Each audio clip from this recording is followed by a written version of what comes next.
Does installing modifications on your offset smoker make a difference? To test it out, I'm smoking one brisket on my Oklahoma Joe's Highland with no modifications at all, and then I'm smoking another brisket on the same Highland Offset Smoker with all of the modifications that I can possibly think of. Does it make a difference? We're gonna find out in this video, so let's get smoking.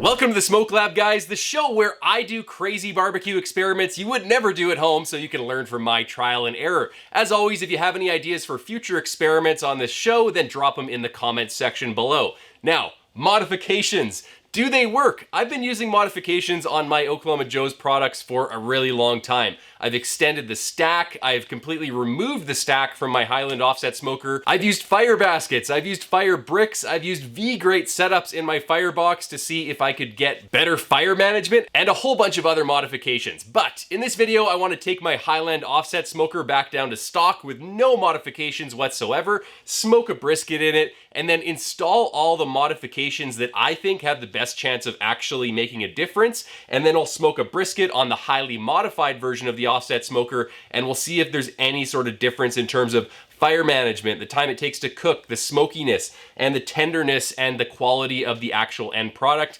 i.e. the brisket. So I'm starting with this 12-pound Packer brisket. This is the control brisket that I'll smoke on the version of the Oklahoma Joe's Highland that is not modified at all. I took it back down to stock. I removed all my modifications. I cleaned it up. So it should operate just like I've taken it out of the package and it's brand new. Now it has quite a bit of rust and mileage on it, but it should cook pretty similarly to a brand new Highland Offset Smoker. For the briskets I'm using in this video, I am going to be using Spiceology SP Salt Pepper Garlic Rub. This is a really good rub that is really garlic heavy, but that's okay because after a long brisket cook, the garlic tends to mellow out and you get a nice hint of garlic at the end. This has lots of salt in it. Good flavor balance, lots of pepper. Get a really nice Texas style brisket with this rub. So I'm just applying some water as a binder just to help the rub stick. And then we're going to apply the first layer of rub to the bottom. Now I'll do the edges. And we'll flip this guy over. Same thing to the top, some water. And you know what? I trimmed this last night, but I don't really like this flap here. It's kind of annoying me. So I am going to just lightly, carefully carve that guy off. Trying not to come in contact with the actual table itself so I don't dull my knife. But it's okay, I've got an electric sharpener, I'm not too worried about it. Okay, now we're going to apply the rub to the top of the brisket here. Yeah, I think I like that. It looks pretty good. So I'm gonna let this sweat out on the countertop for 30 minutes just to soak up all the rub, and I'm gonna head outside and light up the Oklahoma Joe's Highland. Now to start up the firebox, I've got some briquette charcoals on the bottom, just really a handful or two just to keep things going and set up a nice coal bed. And then I've got some actual splits of hardwood on top of them.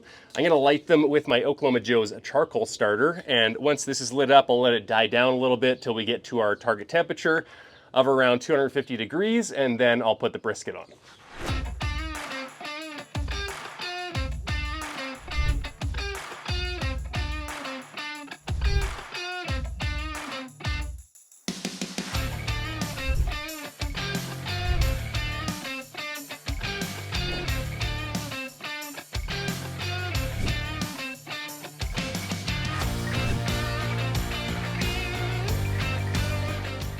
All right, guys, it has been about 4 hours now, so we're gonna take a look at this brisket and see how it's doing. Nice, so it is looking pretty nice, pretty typical for 4 hours into a brisket cook at 250. So what I'm gonna do now is just give it a quick temp with my Oklahoma Joe's instant read thermometer. So we're sitting at around 150 in the point, 160 in the flat, so cooking pretty good. Probably right entering the stall right now, or we've been in it for a while. So what I'm gonna do now is I am going to bump the temperatures up to 275 degrees Fahrenheit. Now that the brisket has entered the stall, it's sweating out more moisture. It can help protect itself from drying out. and it can handle those higher temperatures. And I'll continue to feed wood into the smoker and continue to check on it until it hits about 190 degrees internal. All right guys, we are at the 10-hour mark, so we're gonna take a look at this brisket and see how it's doing. Whew! That's looking nice and dark. I'm liking the looks of that. It has a little bit of pooling up top here. I've dumped that a couple times, but it just keeps on pooling and pooling. So that's not great. It'll ruin the bark in that specific location, but it's no big deal. So we're at about 189. Actually, it's climbing up to 190. 190 in the point. In the middle of the brisket, we're around 184. In the flat, we're around 175. So what I'm gonna do is I'm going to continue to cook this for another 30 minutes to an hour until the brisket reaches at least 190 internal everywhere I probe. And then at that point, I'm going to wrap it in butcher paper with some clarified butter and tallow, and then I'll rewrap it with some aluminum foil to make it airtight.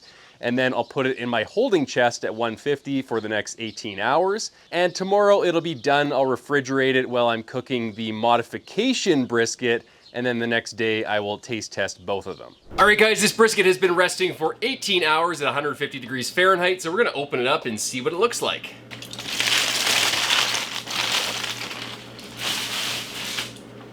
It's feeling really tender so far, so that's a good sign. Let's find the flap here, there we go. Ooh, dang, that looks pretty good. Take a look at that. Beautiful. It's got that one little bald spot right here, but I couldn't really stop the pooling there, so there's not much I could do about it. It doesn't look too bad though. Looks pretty good. Okay, let's take this out, and I'll just get some of the tallow on the top here.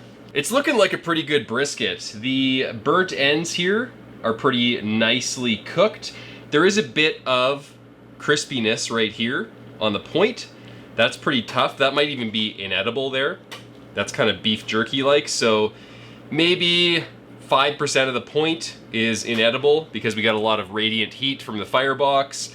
Maybe that's because it's a smaller offset smoker. Maybe when we use some of the mods, we can help get rid of that crispiness. I don't know, but that is one sort of detriment for this control brisket. It's got a lot of crispy edges, but otherwise, the fat looks like it is pretty well rendered. The flat is a little bit crispy on some of the edges, on some of the thinner edges. So again, I'm wondering if with some of the mods we use on the next brisket cook, we'll be able to help with that a little bit. But otherwise, looks like a pretty good brisket. Let's slice into it and see if the same holds true for the inside of the brisket. So we'll go right about here. Slicing really nicely. Give you guys a look at it. Whew. It's looking really nice. Let's get some tallow on these slices. And we'll get a slice of the flat here. Got a pretty big chunk of fat there that I probably should have trimmed away. But I think actually that was part of the decal fat that I didn't want to trim into that much. So here we go, guys. Nice looking flat slice. Let's pull it apart. Pulls apart really easily. Let's give it a bite here. Mmm. Really good. Really good. That Spiceology salt, pepper, garlic rub, just had to read the label. Tastes really good. Adds a lot of flavor. Really liking it. Mmm. Good brisket all around. Now let's take a look at the point. I'm going to slice some of the burnt ends off here. Put that to the side. And we'll slice into it. It's a little bit tough on the end of the point here, like I was saying before. It's a little bit harder to slice into it. I'm gonna go pretty far into the point just so we can get a really good slice. Right about there should be good. Give you guys a close-up. That's looking really nice. Let's pull it apart. Pulls apart really nicely. Mmm. It's a good brisket, guys.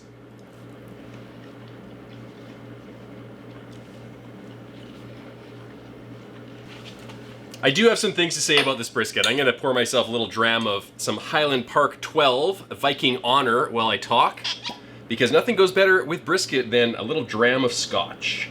So let's talk about the cook first. In general, I had pretty good steady temperatures. I had some temperature spikes, and it was really difficult, especially because it was really hot outside, to keep those temperature spikes down. So I had points where I would add sticks into the firebox, and then I'd get my temperatures shooting up to like 350, and then they'd come down a bit, and I'd be able to stabilize at my target temp of 250 or 275 or whatever I was aiming for. But I would always get those temperature spikes, and even though I had a large water pan, it only went so far to help with that. So I can't help thinking that the crispy edges of this brisket are due in part to those temperature spikes. Maybe it's just because of the nature of this offset smoker. It's a smaller offset smoker. The meat is closer to the firebox and the fire and the radiant heat. So maybe you can't deal with that, but I'm interested to see if the modifications we're gonna do will help me prevent those temperature spikes and help me get more even cooking around the edges of the brisket and do away with those crispy edges. So good. So that was really my only complaint. Couple temperature spikes, some crispy edges. I'm really interested to see if the modifications we're gonna do are gonna help with those things or improve this brisket in any way. But in general, with no modifications whatsoever on the Oklahoma Joe's Highland, I made a pretty damn good brisket. So it's hard to see how I could make a better brisket with just adding a couple modifications, but we're gonna find out. All right, guys, it is the next day, and we are at the fully modified Oklahoma Joe's Highland. I'll start from the right on the firebox side to the left, and I'll tell you all the modifications I've made, starting with the firebox. So I have a fire basket. I will be running a fire in the fire basket to see how the fire is managed throughout the whole cook, if it cooks any better, if I have less temperature swings, we'll see. And then moving on to the scoop. I've installed a makeshift scoop. It's just designed to push the hot air from the firebox up and over the briskets, even out the temperatures in the chamber, and we'll see how that works. I've also got some clamps. These can be purchased from the Oklahoma Joe's website. They just install right on the smoker body. And then when you close the lid here, it pushes the smoker lid into the gasket to seal it really tight so no smoke escapes. And having said that, we also have some gasket. This can also be purchased on the Oklahoma Joe's website. You can see that this gasket is stuck to the outer edges of the body of the smoke chamber. And then when you close it, it seals it along with these little clamps on both sides, and it seals it quite tight so there's no air gaps. So opening that up again, I'll lift this up. We have a water pan. This water pan will go on the far right side over here. I mean, I used a water pan obviously in the last experiment too. I always use a water pan just to add more humidity, even out the temperatures, reduce the temperature spikes.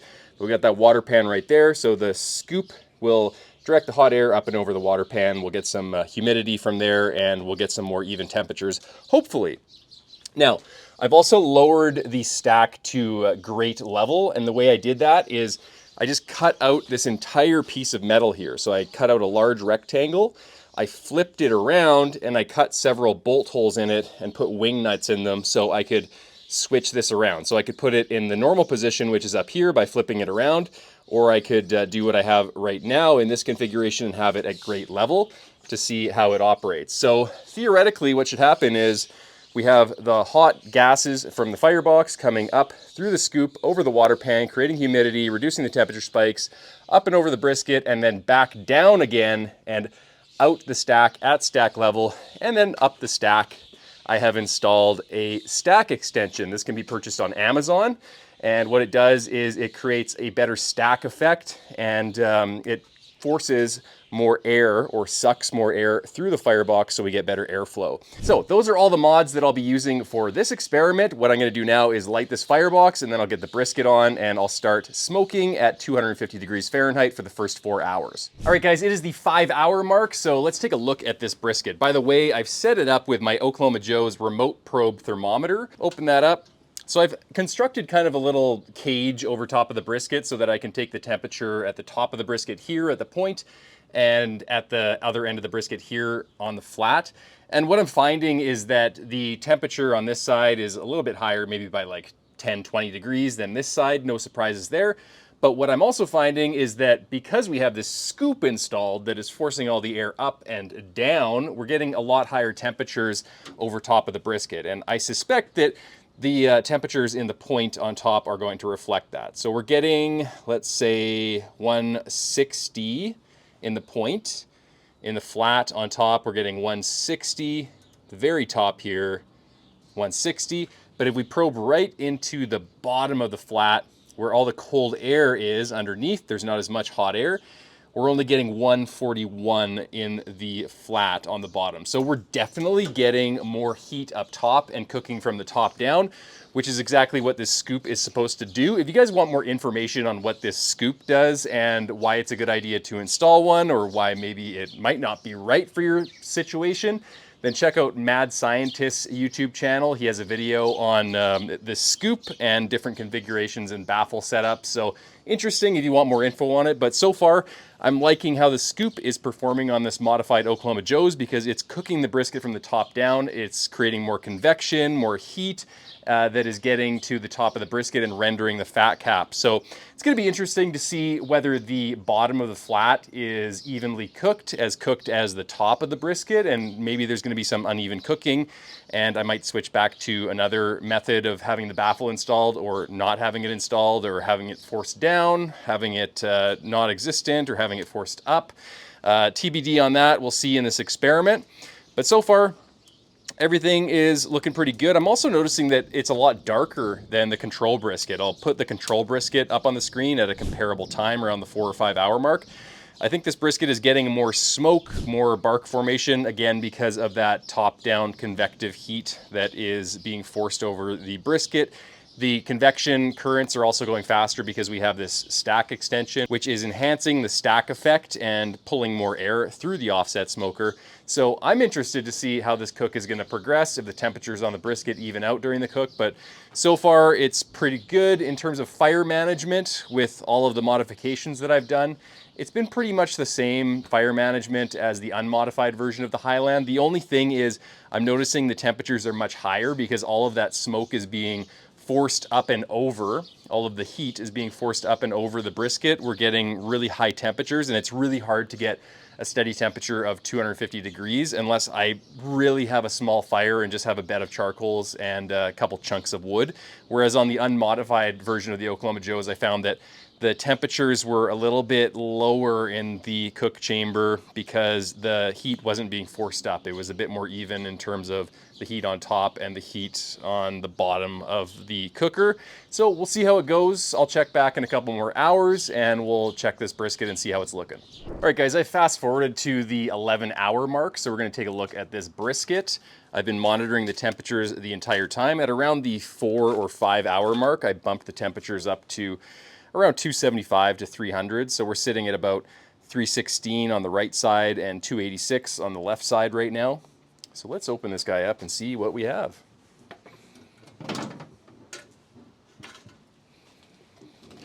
Okay, so I'm going to remove this probe cage here, and I'll give you guys a close-up. So it's looking pretty nice. It's looking nice and dark. It's got some nice bark. Let's give it a temp here. We'll go in the point.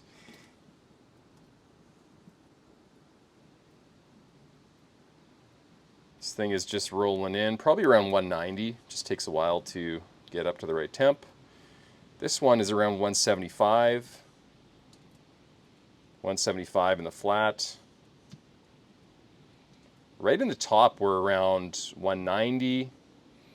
And in the bottom, we're around 172. So this thing has probably, I would say, another hour to go, and then I will wrap it in clarified butter and tallow in butcher's paper. Then I'll wrap it in foil, and I'll hold it for 18 hours at 150, just like the last one.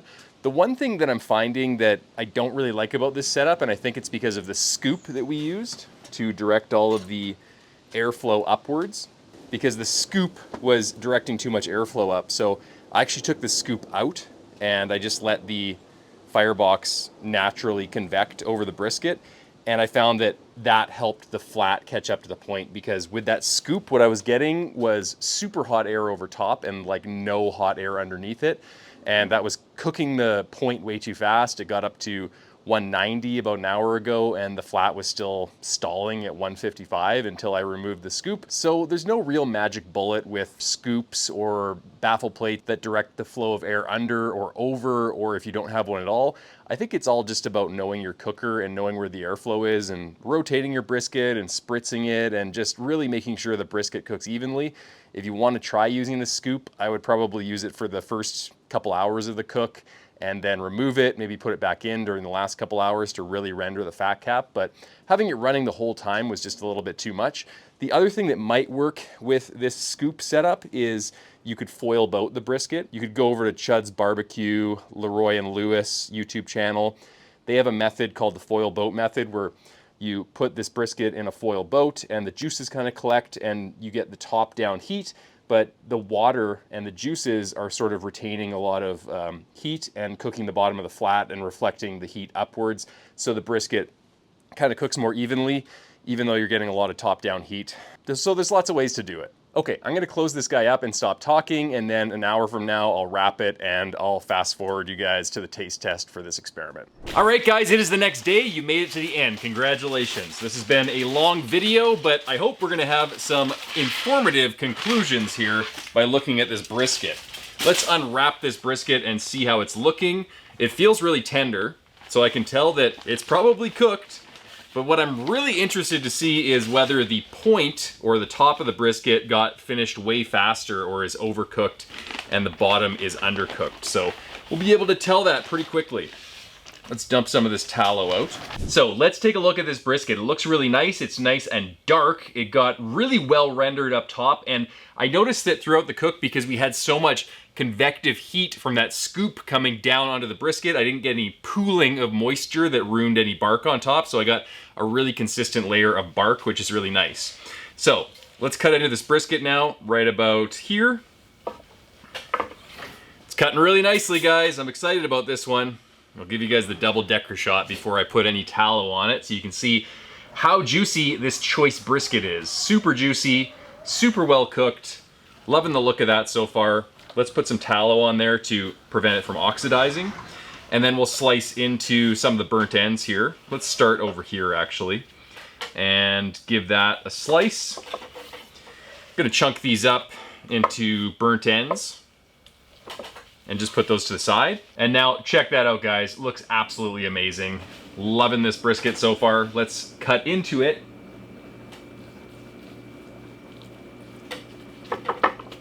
Got a little bit crispy on the edges here. Let's cut a little bit deeper into the point.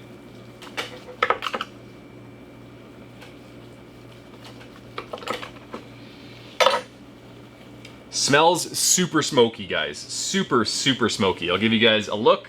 So here is the point. The point got really well cooked. It was at a high temperature throughout the entire cook because of that top-down heat. Let's see how well it rendered. Really well, really well. The point is awesome, excellently cooked. Let's give it a taste.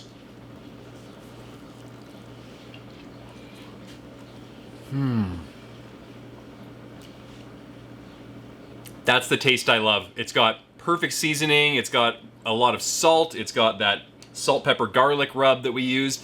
It's perfectly rendered. All of the intramuscular collagen structures in the point, which are quite large, are really well rendered, and it just tastes amazing. Really smoky too. Really, really smoky. So now let's try a piece of the flat. There we go. So, 1/4-inch slice here of the flat. Let's see if it pulls apart. Pulls apart actually really nicely. I'm gonna take a taste of the bottom because that's the part that wasn't getting cooked as fast as the top. Really good. Still got some beefy flavor, kind of sweet flavor. That means it hasn't overcooked and gotten pot roasty. It's not dry at all.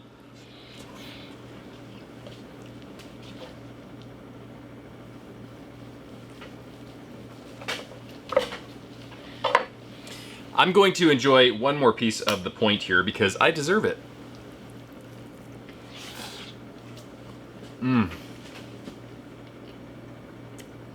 It's time for some conclusions, guys, but before I do that, I'm going to enjoy a little dram of Lafroig, really peaty scotch. But I love my scotch to taste like it's right from a Scottish bog. Oh yeah, that's good. Nothing better, guys. Nothing better than scotch and brisket, I'm telling you.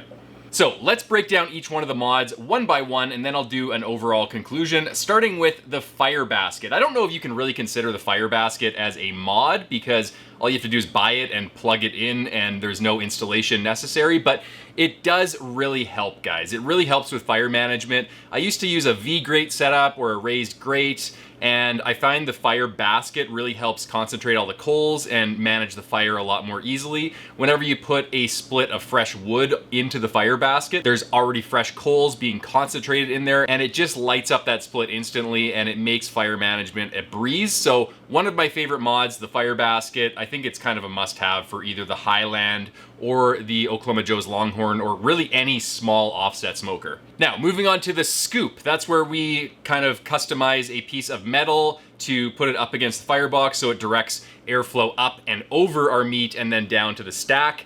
This is a mod that requires some sort of fabrication. I just took a piece of metal that I bought from Home Depot and I cut off the edges with an angle grinder and made a makeshift scoop, and it worked pretty well.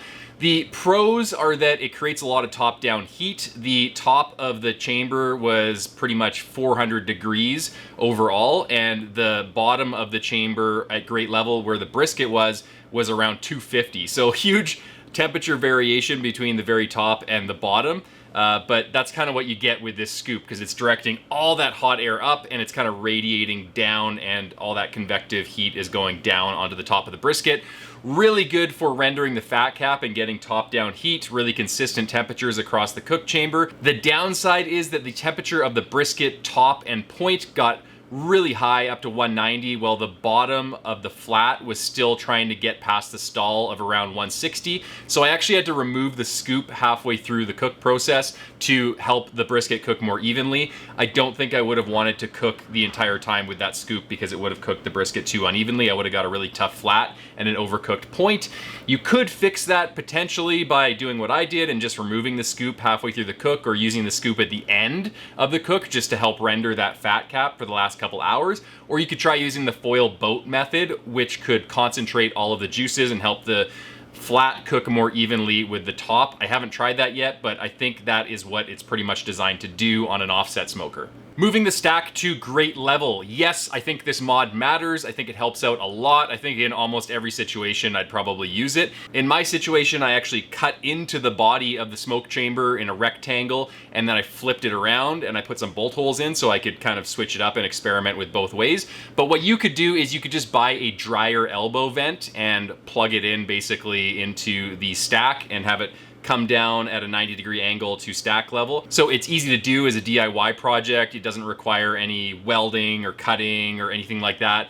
But you do lose out on some cooking space, because that takes up a few inches at the back of the chamber from having that dryer elbow vent go into the chamber. And what dropping the stack to grate level does is it evens out the temperatures over the cook chamber. So the hot air comes out of the firebox, it goes over the top of the cook chamber, over top of the brisket or the barbecue, and then it's forced back down again to get out. So you don't get that really cold area at the left-hand side of the cook chamber, because that stack is up there and all of the hot air is just flowing up and out instead of being forced down. So you get more even heat in the cook chamber, and it's just better thermodynamics, especially for cooking a brisket. Now, moving on to the stack extension. I actually did a video where I tested various sizes of stack extensions and the effect on the airflow of the offset smoker, and I confirmed those findings in this video as well. It does matter in respect of increasing airflow. It will increase the airflow of your smoker because it increases the stack effect. It pulls more air through the fire. It increases the temperature of the fire, and it pushes more air or pulls more air, depending on how you're looking at it, through the chamber over top of the meat, so you get better convection. It could help with fat cap rendering on a pork butt, on a brisket. It does help with more even and steady chamber temperatures, but it's really up to you, because one disadvantage that I find is when I have a stack extension of any size, it tends to increase the airflow enough that I'm having difficulty managing low temperature fires. If I'm running a fire around 275, 300 at the tail end of a brisket cook, it's okay. But if I'm trying to get 225, 250 degree temperatures and I have that super long stack, sucking a ton of air into the firebox and really turning it into a raging fire, it's hard to get those temperatures down, so it's kind of a catch-22. And lastly, the gasket and the clamps on the cook chamber lid. I'm kind of torn between whether this is necessary or whether it does anything at all. I've cooked for years without using clamps or even gaskets, and it was just fine. Sometimes when I have the firebox door shut, I'm trying to keep low temperatures and the airflow isn't as fast and moving out the stack really quickly, I can see some smoke escaping because I don't have the gasket or the clamps. But I don't know if that's really a big enough deal for me to worry about it too much. I would say that this is a good thing. The clamps and the gasket is a good thing for someone that has kind of a warped door where a lot of smoke is escaping visibly from your cook chamber lid. If you have that situation, then yes, I think the clamps and the gasket really help. So overall conclusion for this experiment, do mods matter? Yes, 100% they do matter, but it really depends on the problem you are trying to solve. A modification will fundamentally change the thermodynamics and the cooking environment and the airflow of your smoker. But that doesn't automatically mean that a mod is going to help you create better barbecue unless you understand the problem you're trying to solve for. Just a second, I'm gonna take another sip here. So I'll give you guys an example. I want my brisket fat caps to really render. I want the yellow caramelized color on the outside of the fat cap. I want really good dark bark up top. I don't want the edges to dry out, and I want the brisket to cook evenly. So I drop the stack to grate level to get more even chamber temperatures, to make sure I don't have a cold spot on the left-hand side near the stack, and to make sure I'm getting a lot of top-down convection over top of the brisket. I use a fire basket to make the fire management a little bit more easy. I use a big water pan to block any of the radiant heat coming out of the firebox from drying up the edges of the brisket and crisping up the point too quickly. But do I need the scoop in order to get more fat cap rendering? No, I don't really need it. Do I need the clamps and the gasket seals? No, I don't really need that either. Do I need the stack extension? Unnecessary for what I'm trying to accomplish. But if I was trying to cook maybe 8 to 10 pork butts stuffed inside of the Highland Offset Smoker, which has very limited cooking area, I want that entire surface of the cook chamber to cook really evenly, so I might install a baffle that directs the airflow down and then have some tuning plates to release the air up gradually. So I get super even temperatures across the cooking surface. I don't get any radiant heat from the firebox, so I can use every square inch, including putting pork butts right up against the firebox because it's all being forced down, and that baffle plate is forcing the air down and blocking that radiant heat. That's a situation where I might use that particular mod, which I didn't use in this video, but I've used before, and it's pretty effective if you're cooking a lot of stuff in an offset smoker and need every square inch. That's why a lot of people love reverse flow smokers, because that's pretty much exactly what they do. Another example might be chicken wings. If I was cooking a ton of chicken wings, I needed the entire surface of the cook chamber for a bunch of chicken wings I was cooking for the Super Bowl, I might use that scoop so I can force the air up. The scoop, first of all, is blocking the radiant heat from burning the chicken wings right next to the firebox. It's forcing the air up, so I'm getting really hot convective top-down heat that's really even, so all of the chicken wings finish at the same time, and I don't really care about not having as much heat coming from below or any heat, because it's such a small piece of meat that it's gonna cook evenly even if the heat is coming from one direction. It's not like a big pork butt or a brisket where I'm worried about the bottom not cooking as fast as the top. So I would encourage you to think about what problem you're trying to solve for, cook without mods for a while to figure out if you even have a problem, and then look at what a mod purports to actually do, or the problem that it is supposed to solve for, install it, do another cook on it, see if it fixes that problem. Because otherwise, if you just install a bunch of mods or install a mod without knowing what problem it fixes, or if you even have that problem at all, then you don't even know if the mod is doing anything. So thanks so much for watching, guys. If you haven't already, subscribe to the Oklahoma Joe's YouTube channel. If you have any ideas for future Smoke Lab experiments, then let me know in the comments section below. I will see you in the next video, and happy smoking. Scotch.